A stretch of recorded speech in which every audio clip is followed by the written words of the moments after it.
Bom, ele fez uma venda de 50%, mas o terreno todo custava 3 milhões. Ele não tem um custo declarado. Então, o que o regime de competência fala é o seguinte: ele tem 3 milhões disponível, já que ele realizou a venda, ele vai ter que receber os 3 milhões, pela competência esses 3 milhões vão entrar. Ele só não leva em consideração se vai ter inadimplência ou não, que aqui sim você pode levar em consideração. Aqui você não consegue levar em consideração. E aí você tem uma avaliação e uma diferenciação com relação ao regime de caixa e competência. Então, quer dizer, o regime de caixa é o que o administrador dentro de uma empresa avalia, que é o caixa real, né? E através dessa avaliação ele tem o valor real que ele possui monetário dentro da sua estrutura empresarial, ou caixa na sua empresa. E o regime de competência é gerado pelo contador. Na verdade, o que ele faz? Ele pega a nota fiscal de venda, independente se foi à vista ou a prazo, lança o seu valor da integralidade, porque ele assume que isso compete ao devedor pagar a empresa, então ele tem uma dívida no mercado que ela vai ser paga. E aí você tira os custos com relação ao produto e você tem aquilo que eu tenho para receber. Não necessariamente eu tenho disponível em caixa, mas é tudo aquilo que eu tenho a receber. Então o regime de competência ele trabalha com dados sólidos com relação às notas, ele não leva em consideração parcelamentos, rateios, nem nada com relação a isso, e a essência dele é quanto que eu tenho para receber e quanto que eu tenho para pagar. O resultado que fica é de competência da empresa. Regime de caixa não. Regime de caixa você vai olhar exatamente qual é a operação que está sendo feita e quanto você está recebendo no momento da execução do serviço ou da venda do bem.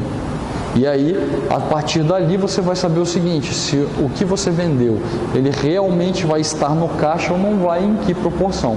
Então, o mais utilizado para a gente, administradores, é o regime de caixa, por ser algo mais real com relação às nossas disponibilidades financeiras. O que a gente fez aqui basicamente então foi definir dois conceitos, o do EVA e o do regime de caixa versus regime de competência. A partir daí a gente começa a perceber uma coisa, que aqueles empresários, investidores têm disponível em caixa são os 150 mil reais da venda do terreno, mais aqueles 40 e poucos mil referente à riqueza gerada pelos negócios que eles possuem. Então a gente já tem aqui ideia do que eles têm de disponibilidade de investimento. Agora o que a gente precisa fazer é uma análise minuciosa com relação à Petrobras, para que a gente faça uma declaração, para que a gente informe a esses investidores se realmente esse é o momento ou não de se investir numa empresa onde está numa situação muito difícil, mas com o preço da ação realmente desvalorizado para o mercado. Vamos fazer uma avaliação então agora voltando dos balanços daquela empresa, e aí a gente vai começar a entender esses balanços e essas estruturas para começar a estruturar exatamente nossos indicadores econômicos e financeiros. E a partir daí a gente vai começar a entender como que se funciona essa análise, como é que a gente avalia uma empresa, e aí a gente começa a entender os pontos principais com relação a uma avaliação de uma empresa no mercado. Vamos lá, vou puxar para cá de novo. Dessa vez eu vou focalizar mais aqui o conteúdo em cima do nosso projetor, porque aqui eu vou tentar explicar para vocês um pouquinho do funcionamento de uma demonstração contábil. Na verdade, a gente vai pegar aqui um relatório anual da empresa Petrobras, anual não, dos trimestrais. Vamos pegar os relatórios trimestrais da Petrobras, do primeiro trimestre e também do segundo trimestre. Vamos fazer uma avaliação geral de como são expostas essas demonstrações. A gente tem aqui duas formatações do primeiro, uma do primeiro e uma do segundo trimestre da Petrobras, e através dessas demonstrações a gente começa a entender como elas são estruturadas para fazer a análise. Bom, primeiramente, vou reduzir isso aqui. Não vou jogar ele fora não, só baixar. Vai. Puxar aqui o primeiro trimestre da Petrobras. Esse aqui é um relatório trimestral, extraído exatamente do site da Petrobras, na internet, aonde ela demonstra os seus relatórios de resultados econômicos e financeiros. Beleza? Então a gente tem aqui a demonstração do resultado do período findo, né, em 31 de março de 2015. E aí a gente tem aqui uma estruturação de quem? De uma demonstração de resultado. Deixa eu ver se antes de pegar a demonstração do resultado, eu pego aqui o balanço patrimonial. Beleza, mesma situação, olha lá. Vou começar aqui pelo balanço patrimonial. Pessoal, olha que interessante. Na teoria, a gente estuda muito o balanço patrimonial com algumas contas essenciais e claras, né? Se a gente levar em consideração aqui, acredito que vocês consigam visualizar ou não? Não, acho que não. O meu pointer aqui. Não, ele fica muito fraquinho para visualização aqui no vídeo do pointer. A gente começa a avaliar aqui o seguinte. Eu tenho aqui o ativo da Petrobras nesse primeiro trimestre. Percebam lá que ele vai findar em 31/3/2015. Ele mostra a estrutura, né, nas novas normas contábeis brasileiras, onde a gente tem aqui o ativo circulante, o ativo total, o ativo circulante. Dentro do ativo circulante a gente tem caixas equivalentes de caixa, por exemplo, conta corrente, né? Capital disponível em bancos e aí tudo isso. Títulos e valores imobiliários são alguns investimentos que a empresa faz com relação ao mercado imobiliário mesmo. Então ela pode ter ali alguns títulos a receber de concessão, pode ser por vendas ou o que for, com relação ao imobiliário. Tem contas a receber líquidas, quer dizer, aquilo que o cliente deve para a empresa na hora que ela adquire seus produtos, no nosso caso aqui petróleo e derivado do petróleo, os estoques que a empresa possui, imposto de renda e contribuição social. Você fala, pô, no balanço, professor, no ativo, circulante ainda, é alguma coisa que ela pagou a mais e ela tem que restituir, que ela vai restituir, que ela vai receber de volta, assim como impostos e contribuições aqui embaixo, tudo para reaver.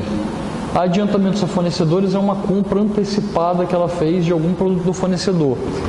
Exemplos, ela foi lá e comprou energia elétrica antecipadamente para utilização no próximo mês. Aí você fala, por que ela compra energia elétrica antes dela usar?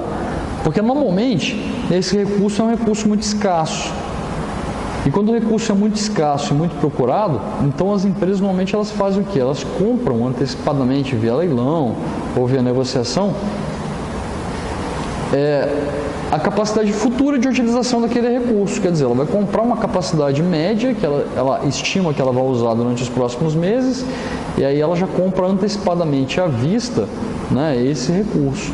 E aí, na medida que ela vai utilizando, né, ele vai reduzindo a sua utilização.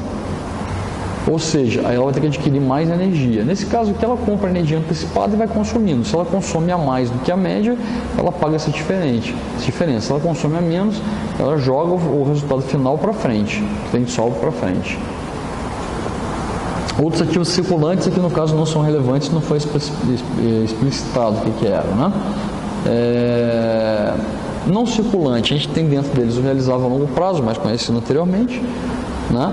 Eles a longo prazo são tudo aquilo que passa de um período contábil, então ele é a longo prazo, né, o recebimento. Contas a receber mais compridas, mais longas, títulos e valores imobiliários também. Já os depósitos judiciais é alguma coisa que ela ganhou na justiça e tem aí a possibilidade de reaver isso num longo prazo. Imposto de renda e contribuição diferidos também de longo prazo, assim como as contribuições sociais ali, vai pagar mais para frente, que ela vai ter para receber, não para pagar. E outros ativos realizáveis a longo prazo. E aí, ele fecha exatamente com as contas maiores dentro de um balanço, que são os investimentos imobilizados e intangível, principalmente numa empresa igual a Petrobras. Ela bota separado do não circulante, com relação a realizável a longo prazo, porque normalmente esses investimentos aqui são mais duradouros e você não vende, não se desfaz deles aqui com muita facilidade. Por exemplo, quando você investe em algo de longo prazo, que pode ser outra empresa do ramo, do setor, né, e tentando trazer as expertise dela para dentro da sua empresa. Essa é uma possibilidade que a gente tem. né? Assim como terrenos, né? A gente tem ali imobilizado, veículos, equipamentos, né? Tudo fazem parte do que é sólido e imobilizado na empresa. E os intangíveis a gente pode levar em consideração toda a pesquisa e desenvolvimento que a empresa vai realizar no futuro, assim como, né, no intangível a gente pode levar em consideração a marca Petrobras, quanto ela vale no mercado. E aí a gente começa a estruturar um pouco mais, entender um pouco mais o balanço para as nossas análises. Mesma coisa a gente tem aqui a estruturação de um passivo, ó. Aí você percebe que ele é muito parecido com o passivo que a gente estuda na teoria.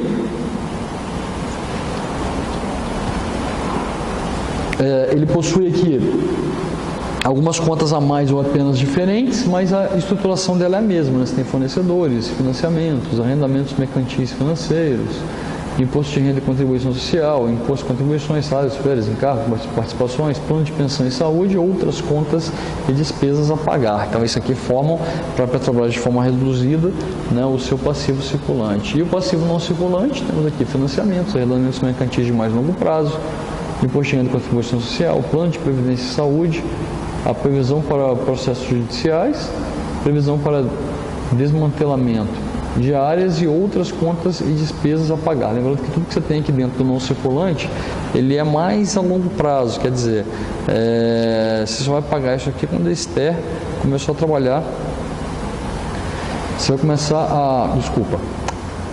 começar a observar isso aqui, essa avaliação aqui, desse montante do ativo não circulante, quando passa de um período contábil, quer dizer, ele é maior do que os 365 dias, né, ele passa de um ano contábil, aí a gente leva em consideração como longo prazo. Agora, presta atenção só numa situação aqui. A gente está trabalhando com relatórios trimestrais, então o que passam dos trimestres, né, a gente vai levar em consideração como ou mais longo prazo. Quer dizer, se eu tiver que pagar no trimestre que vem, ou no outro ano, a gente leva isso em consideração como longo prazo. Então não muda muito do que a gente pega lá nos estudos de contabilidade, mas a gente já visualiza aqui um pouco mais na prática, resumido sobre a Petrobras, né, a utilização desses conceitos contábeis também. E o patrimônio líquido é o capital próprio, todo o dinheiro próprio investido na empresa, de suas origens próprias, obviamente. A gente tem aqui expressos no patrimônio líquido, capital social, as transações de capital, aumento ou redução das transações, reservas de lucro, do lucro que a empresa guarda, e outros resultados abrangentes que daí depois tem sua importância, né, mas não para a gente aqui nessa avaliação. E a participação dos acionistas não controladores, que são aqueles acionistas que não têm poder de controle sobre a empresa, não são acionistas também preferenciais, mas que pertencem a outras empresas que às vezes fazem um investimento rápido na Petrobras, pode ser com recursos até, e é a participação que eles têm de acordo com a negociação, né? Se vocês observarem, então, a gente tem aqui a estrutura do balanço montada muito bem e fácil de entender, é uma estruturação bem básica do mercado brasileiro, né, com a sua formatação. E você tem aqui, por exemplo, o ativo total de 831.948, ele vai ser igual ao passivo total mais o patrimônio líquido, né, 831.498. Né? Então essa aqui é uma estrutura mais brasileira de demonstração, é como a gente usa no Brasil e entende mais no Brasil, mas a gente tem outros modelos que são mais internacionais, igual a IFRS, IFRA também, mas a gente tem aqui as normas internacionais, né, da FASB, por exemplo, da IASB, para entender os modelos internacionais de estruturação dos balanços e das demonstrações. Aqui a gente tem a estrutura básica do DRE também, para a gente fazer uma avaliação prévia de como ele funciona e também na prática desenvolvido e utilizado. Olha que interessante, você tem a receita de vendas, que é a conta básica aqui do ativo, menos os custos dos produtos e serviços vendidos, a gente tem o lucro bruto. Aí a gente tem aqui receitas e despesas relativas à venda, gerais administrativos, custos operatórios para extração de petróleo e gás, custos com pesquisa, desenvolvimento e tecnologia, tributárias e outras despesas líquidas. O que são essas despesas? Despesas operacionais. Então eu pego a despesa operacional, né? Tem o lucro bruto, subtrai a despesa operacional, a gente vai ter o lucro operacional, ou lucro antes do resultado financeiro, participações e impostos. Olha como ficou diferente esse nome também com relação ao LAGIR, né? Mas é ele também.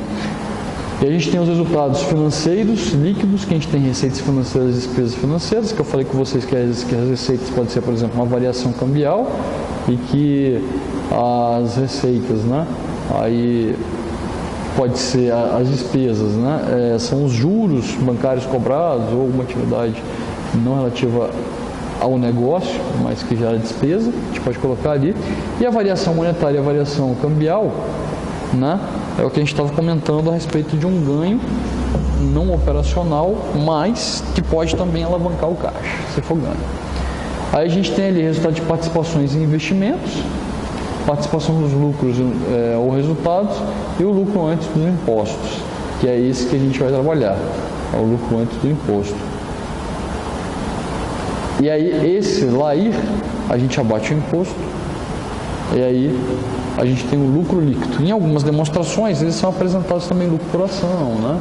É o que é distribuído para os acionistas, e a gente consegue fazer uma média básica aí do que a gente tem de utilização. Por exemplo, o acionista não controlador, se a gente pegar aqui, ó, 5.330, aí a gente subtrai ali, né? Opa!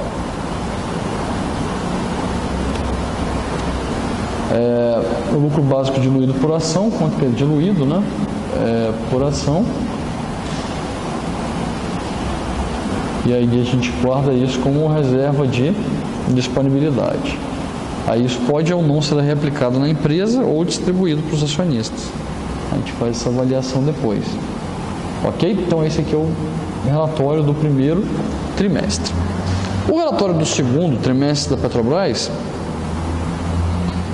a princípio ele parecia que seria mais difícil de entender. Eu até entendo essa visão.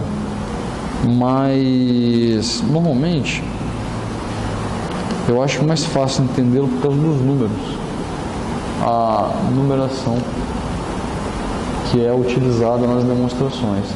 Perceba que eu não quero a demonstração individual, eu quero só as demonstrações consolidadas, e aí o que eu tenho aqui são as demonstrações. Opa, o bichinho aqui não está querendo ampliar, deixa eu ampliar aqui.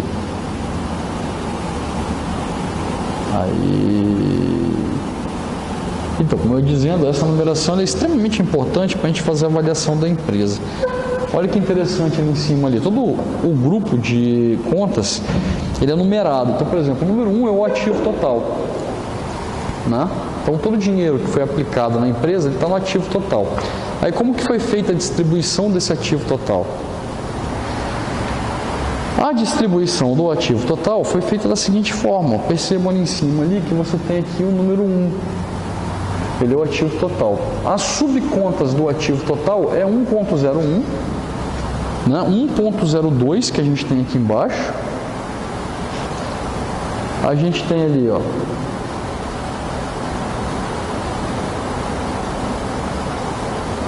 (1.02) que fecha.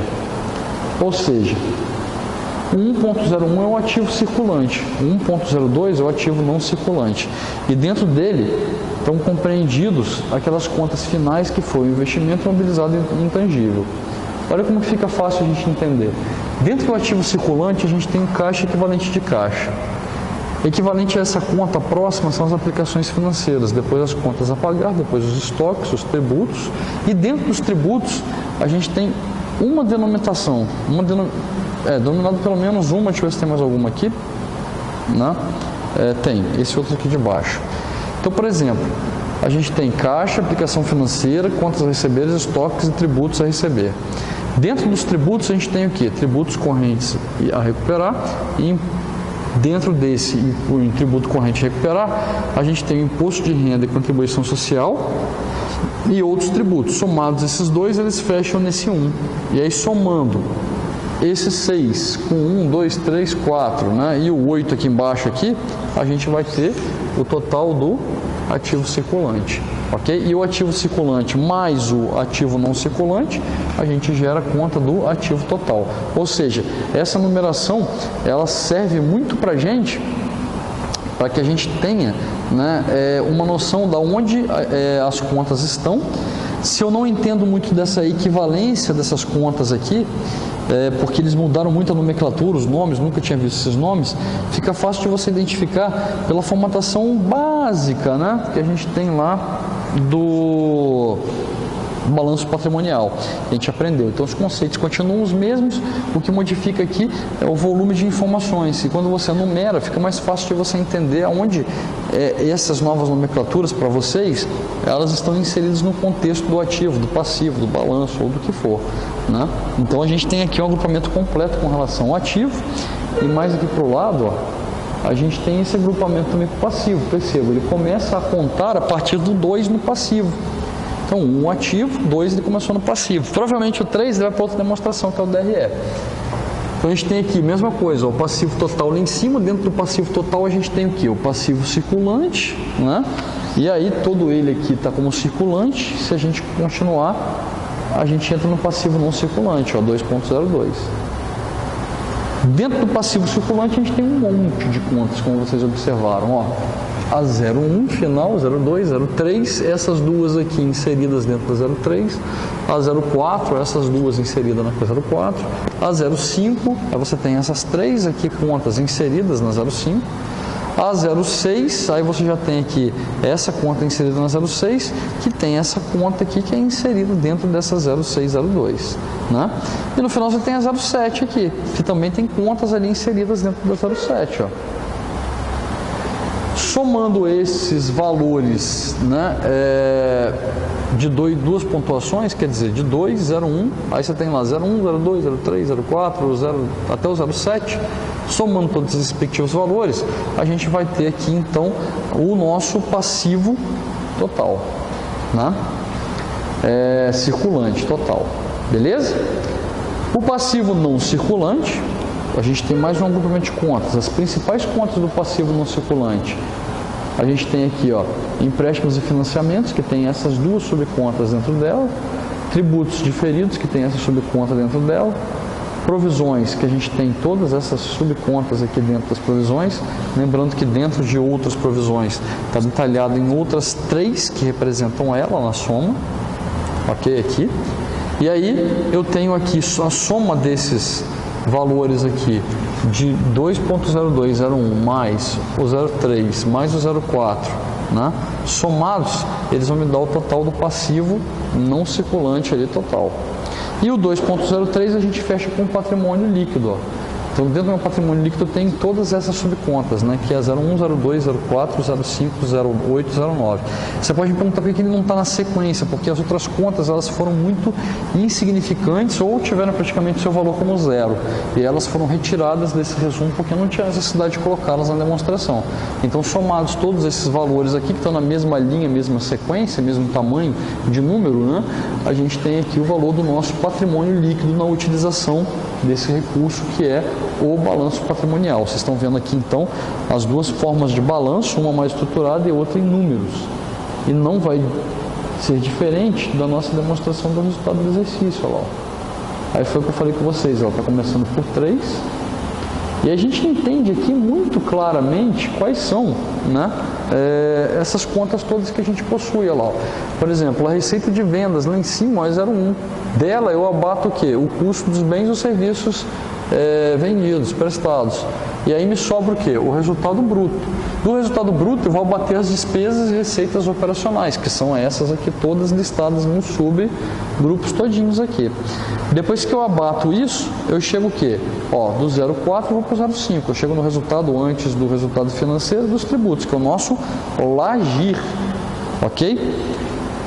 Quando eu tenho o LAGIR, eu abato o que do LAGIR? Ó, que é o próximo. Eu abato os resultados financeiros, que são as receitas ou despesas financeiras, né? Ele bota aqui as receitas quais são, variação monetária e tal, despesa financeira. A diferença das duas, essa por essa aqui por essa aqui, a gente tem o resultado financeiro. Peguei o LAGIR, a batida do resultado financeiro, eu vou para quem? Para o LAIR, desce. Ó, lucro antes dos tributos sobre o lucro, LAIR. Pego o LAIR, né? Abato quem? Imposto de renda e contribuição social sobre o lucro, que são quais? A corrente e o diferido, e aí eu tenho o resultado líquido das operações continuadas, ou seja, o meu lucro líquido, se você olhar esse, né, ele está com o mesmo valor monetário para o lado de lá. Uma coisa pode alterar, mas normalmente eles são os mesmos valores, ó, 908 mil para os dois, né? Aí, através desse resultado, eu sei qual é o lucro líquido no final das operações.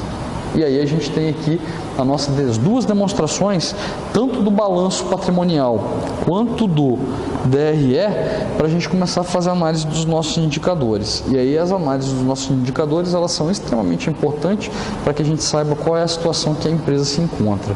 Bom, a partir de agora a gente já fez uma prévia do que são essas demonstrações. O que eu vou fazer nesse exato momento é pegar esses indicadores que vocês já estudaram no livro do Gitman, relacionaram e conceituaram nele, um entendimento com relação à aplicabilidade desses indicadores para uma análise mais completa. Então vou jogar alguns grupos de indicadores ali no quadro e vou organizar isso para que a gente possa fazer uma discussão a respeito de quais são esses indicadores, como eles funcionam e para que eles servem. Ok? Para isso eu já fiz os cálculos, eu vou deixar aqui exposto rapidamente, se você precisar você pausa, né, o vídeo para copiar esses indicadores, e ao lado ali no quadro eu vou colocar as fórmulas,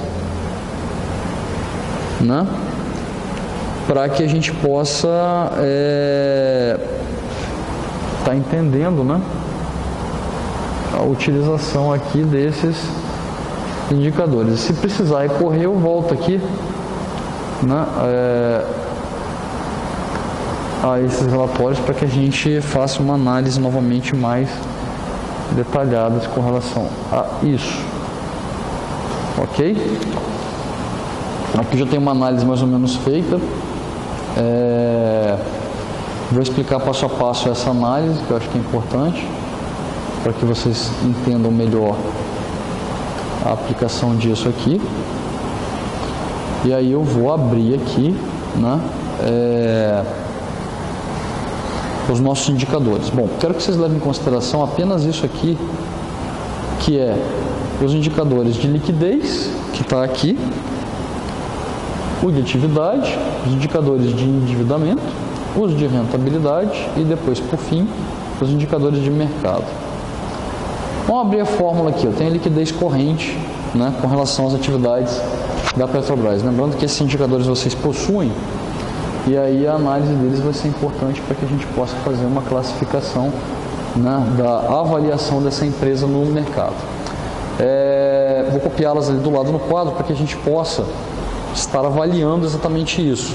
Enquanto isso, vocês vão olhando essa estrutura que foi montada aí, comparativa, onde eu coloquei ali o primeiro trimestre e o segundo, a classificação, e depois eu fiz um geralzão, que é uma avaliação exatamente temporal da Petrobras.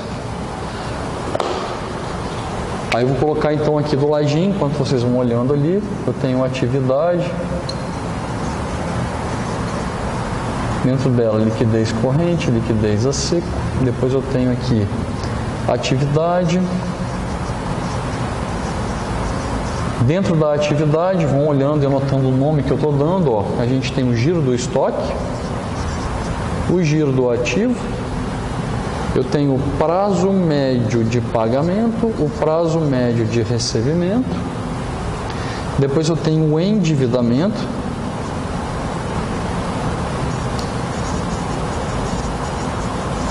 dentro do endividamento eu tenho o endividamento geral e o índice de cobertura de juros.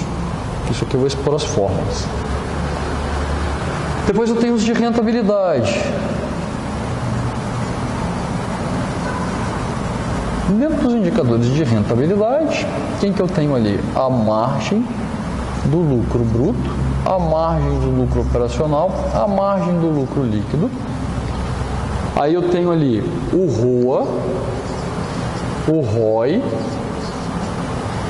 e eu também tenho, além do ROA e do ROI, o lucro por ação.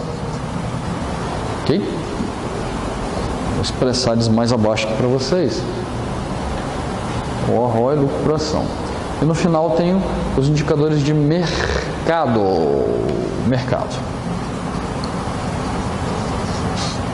Dentro dos indicadores de mercado, o que eu tenho? Preço-lucro e valor de mercado pelo valor patrimonial. Beleza, trago vocês então para frente do nosso quadro branco, mostrando a vocês exatamente essas formulazinhas que a gente colocou ali e a sua aplicabilidade. O que eu pedi para vocês estudarem foram, desculpa, escrevi atividade de liquidez aqui em cima.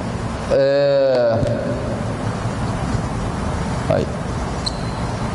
Pedi para vocês entenderem cada uma dessas fórmulas para que a gente pudesse fazer uma aplicação mais efetiva e entender melhor, né, como funcionam esses indicadores aqui para avaliação. E aí, ajustando aqui, beleza. Liquidez a seco nada mais é do que a fórmula, o ativo circulante dividido pelo passivo circulante. Corrente, desculpa. Liquidez a seco, ativo circulante menos estoques dividido pelo passivo circulante. Giro do grau de endividamento da empresa, né? O grau de endividamento da empresa, eu pego o meu passivo total, que é o passivo circulante, mas o passivo não circulante, ok aqui, e divido pelo ativo total. Giro do ativo são as vendas, dividido pelo ativo da empresa. Prazo médio de pagamento. Prazo médio de pagamento, eu pago a quem? Aos fornecedores, dividido pelo custo do produto ou do serviço prestado, vezes 70%, dividido pela quantidade de dias. Como é um trimestre, eu vou usar 90 dias. Tem que ser entre parênteses, porque primeiro eu faço a divisão embaixo para depois dividir fornecedores por eles. Professor, por que custo do produto vendido está em 70%? Porque eu não tenho estoque inicial e estoque final. Normalmente essa fórmula do custo do produto vendido, ela é igual ao estoque inicial de produtos, mais as compras, menos o estoque final. O que eu precisaria aqui? Das compras. Eu tenho custo de produto vendido, mas não tenho estoque final e estoque inicial. Então, eu teria que pegar todos os relatórios para fazer isso. Convencionou-se que para achar compras, ela seria equivalente a 70% do custo do produto vendido. É uma convenção. E esses dias aqui são dias do ano calendário, quer dizer, se o ano for bissexto, ele tem 366 dias. Se ele for um ano convencional, ele tem 365 dias. Então tem que levar isso em consideração na hora de fazer a aplicação da fórmula, né? No Gitman antigo ele não fala isso, ele dá ano contábil, né? Mas nos mais recentes eles estão vendo que é importante você usar os dias no ano calendário. Prazo médio de recebimentos, eu tenho duplicatas a receber, dividido por quem? Né? Duplicatas a receber, dividido pelas vendas, sobre 90 dias, que foram as vendas realizadas nos últimos 90 dias. Então aqui eu tenho as fórmulas de atividade.